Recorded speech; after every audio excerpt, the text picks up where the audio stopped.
আসসালামু আলাইকুম গাইস। আমি এখন যে জায়গায় আছি সেটা হলো রামনগর কাটাখাল।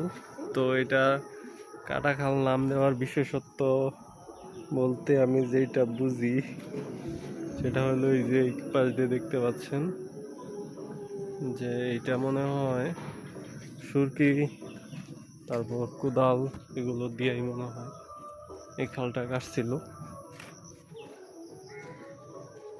এখান দিয়ে যদি দেখাই তো গভীরতা মোটামুটি অনেক, মাঝে মাঝে পানি থাকে। আর